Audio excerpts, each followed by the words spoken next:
За сайн бацхан хүмүүсээ бид өнөөдөр ямар нэгэн амьдарч байгаа вэ? Мөнгөөр бүхний хэмждэг, хүн чанар итгэл үнэмшилгээд хамгийн нандин зүйлсээ хүртэл худалдахад бэлэн болсон нийгэм шүү дээ. Бурхадтай хамт эргэж ирсэн Хүлэг Баатрин хаан Манхва маань өнөөдрийн дугаараар бид тэр бомтны бардамнал нийгмийн тогтоосон доод зэрэглэл 10 жил гацсан нэгэн залуу хэрхэн хөл дээр нь босгож байгаа тухай үнэхээр сэтгэл хөдлөв. 4 бүлгийг хамтдаа сонирхох болно. Ингээд Манхва руу орцгоё.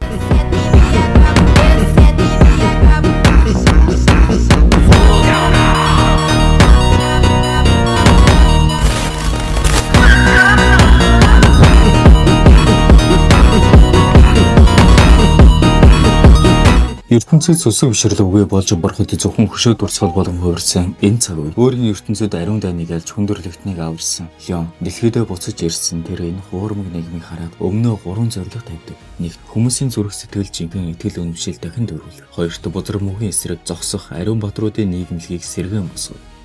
Гуравт энэ газарт нутгийн эзэнсэн бүхэл мангасуудыг хүйст амьдрах. За тэгэхээр зураглал тэр бомтон худалдаач. Одоогоор ерөөсө худалдаач нь гэж байгаа шүү. Леоны нэг мо зэрэглэг амтан гээд ерөөсө байнгын доромжлоостой. Өмнөх бүлэгдээр та нар харсан биз дээ, тийм ээ? Өөрөө мөнгөөр босгосон хамгийн үнэтэй, хамгийн гоё харагддаг юникон зэвсгийг амархан худалдаж аавна гэж барддаг. Яагаад гэвэл нөгөө нэг энэ зэвсэг нь тухайн одоо энэ дэлхийдээ байгаа хамгийн одоо мөнгөөр зодож босгосон тийм маш хүчрхэг зэвсэг гэдгээрээ явагддсан байлаа. Гэхдээ Леоны хувьд нөгөө нэг эвэрч хуучаарсан зэвсгийг гаргаж ирэхдээ их сүртэй агаараас гаргаж ярьдаг. Оддын аавра ариун өрөөлгүй бол зүгээр л мал дахиа те ядалдаг хутга гэдэл нөгөө үнтэй элдийг чинь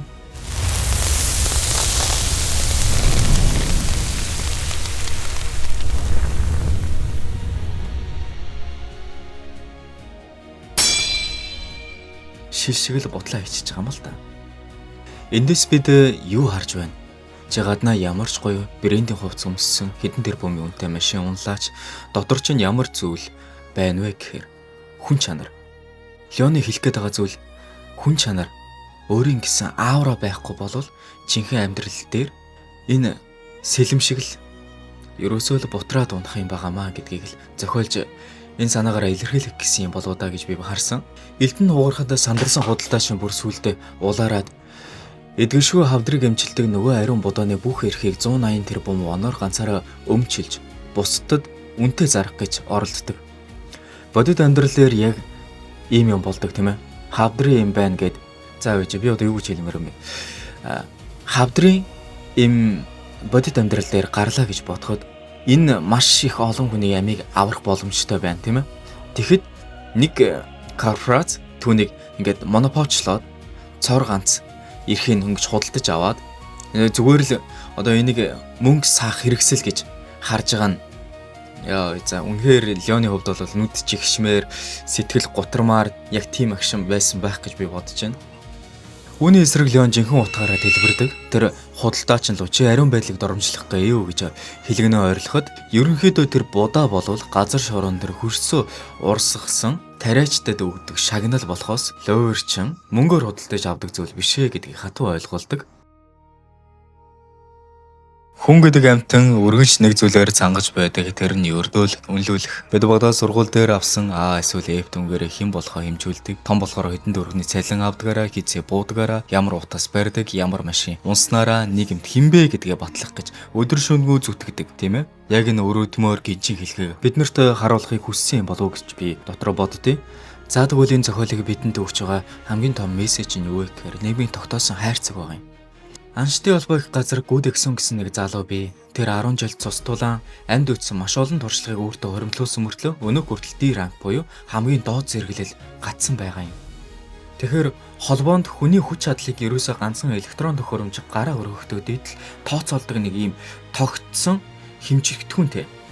Үүнийг харсан Леон нэгмүү төхөөрөмж хүний нэр төрийг хэмждэг болоо юу гэд төхөөрөмжийг машиныг гараараа дэлбэлждэг.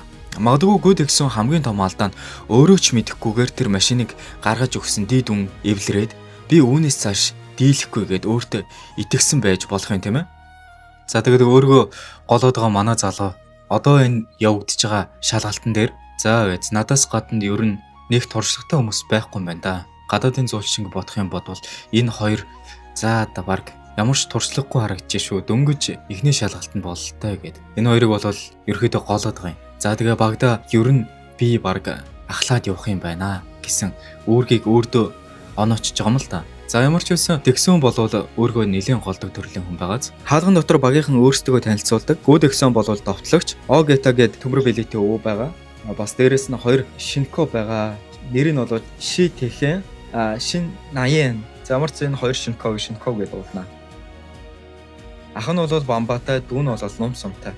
10 жилийн туршлагатай Дэсоны хувьд бол тэднийг хараад за энэ Шинко баг бид нэр шалгалтандаа унчж байгаа юм шүү дээ гэж дотроо халгалж өгöör. За гэтэл энэ үед Шинко охин зэвсэггүй зогсож байгаа Леон дээр очиод Ахадамины ном сувыг хэрэглэх үү гэхэд Леон ном сумыг барьж аваад газар савдаг. За тэгээд охин бол ерөөсөө шокийн байдалтай. Дэсон бол та юу хийгээд байгаа юм бэ гэж сандраад очиход Леон маш тайвнаар баатар хүн хулчгар амтан шиг холын зайн зэвсэг агсаад дайсны өдөөс тулалддаг юм аа. Тим ёс зүй байхгүй баатар ёс зүй гэдэг нэг тийм аархсан. За тэгээд хөвгчлөлтөө харнаа. Ингээд зэвсэгч өгөө нэгэн хачин гадаад залуу бас 2 Шинковтой үлдсэн дэсэн арга буюу 10 жилийн туршлагаа ашиглаж багийн удирдлагын өөрийн гартаа авдаг. Энэ зохиолч Гү Дэгсэн гэдэг хүн дээр анх хэдий ч хизээч тарихгүй амьтан биш гэдгийг харуулсан байдаг.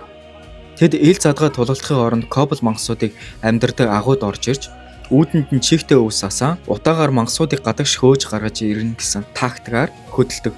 Утаанд бүтэж гарч ирсэн мангасуудыг багийнх нь маш амархан устгадаг. Үүнд Шинко Тэхэн Бамбагаараа хааж чадахгүй мангасыг идүүлэхийн даваан дээр Дэсон дундуур нь гүйж орж ирж амин авардаг. Энэ бүхнийг хүндлэнгөөс харж зогссон Леон болон өвөө хоёр Дэсоны малайлах чадвар туршлагыг дотроо үнэлж байсан юм. Гэтэл бүх зүйл номоороо явж байна гэж бодож байтал энэ жижигхэн дээд зэрэглэлийн хаалганаас хизээч гарч ирэх ёсгүй жинхэнэ хар дарсан зүйл гарч ирсэн юм. За тэгэхээр жоохон тулооны хэсгийг би та хэдэд шууд тавиад өгье.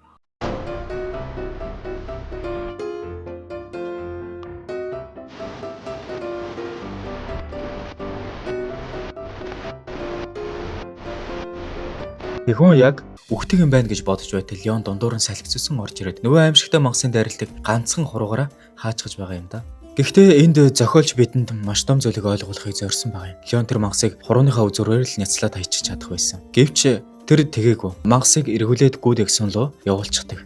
Ягаад гэвэл жинхэнэ багш, жинхэнэ удирдагч хүн шавийнхаа өмнөөс зовлонгийг нь үүрч өгдөггүй. Харин яаж даван туулахыг нь зааж өгдөг байхгүй юу? Дэсэн сандран би үхнэ гэд Бамбага мангастай мухарлан түлхэлцэж гэж оролддог. Тэр үед Леон хашгирдаг. Тэнэг амтан минь өөрөөсөө хүчтэй амтныг барьдах гэж битгий мухарл дархаа ажиллавал хүчийг нь дагуулж хажуу тийш нь гулгуулж гарга. Яг энэ үед Дэсэн нойрноосоо сэрдэг. Түүнд ямар ч онцгой ид шид байхгүй байж болно. Гэхдээ түүнд бүтэн 10 жилийн туршлага амьд үтсэн тулаан магц цусны туршлага байсан юм. Дэсэн айцаа хаяад мангасыг асар хүнд цохилт ирэх үед Бамбага баг зэрэг хазаалгаж хүчийг нь гулгуулад мангасын тэнцвэрээ алдах яг тэр агшинд хөмрөөд унгаач чаддаг. Та нар юу хөмрөөд яагаад унгаач уу гэд хэнийг баг унгаач уу бодож ивэл манай Дэгсэн мангасад цохиулаад унтсан шүү за. За тэгвэл энэ шалгалтын маань хамгийн том нууц задардаг. Тэр багт чимээх хүн сууж байсан нөгөө өвөө чинь нүрнийхээ багийг хуулаад авчдаг юм. Тэр хэн байсан гэж Солонгосын анчтын холбооны ерөнхийлөгч өөрөө байж таардаг. Ерөнхийлөгч Леонд ямар агуу удирдагч вэ гэдгийг нүдэрээ гарсан учраас маш аюултай санал тавьдаг. Бүтэн жил хинч дийлж